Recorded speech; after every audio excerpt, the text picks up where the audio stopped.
What's up, guys? Today I'm installing the transmission kickdown on a 66 Chrysler 300, but it has been updated with a Holley Sniper EFI unit.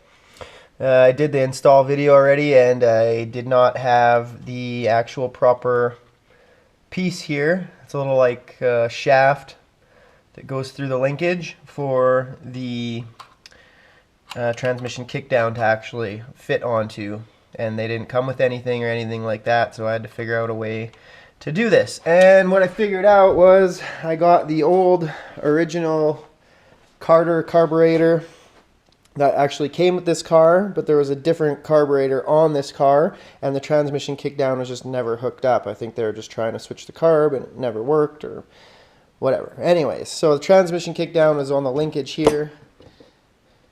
It's just like a shaft with nuts on either side. So I removed that from there, and sure enough it wouldn't fit onto the linkage here, so we had to drill the linkage out and then just tighten it on there. And that hole was actually where I had the return spring attached to, so now I have the return spring attached to the inside of the shaft. There's a hole on the inside of it for it to go through, so it's a little bit even of a better connection. And so this thing doesn't have these little C-clips. There's supposed to be little C-clips in these notches here to hold this thing in place. And we don't have any, and I don't know where to get any. So what I'm going to do to fix that is a paper clip. Yeah, it's a little hack.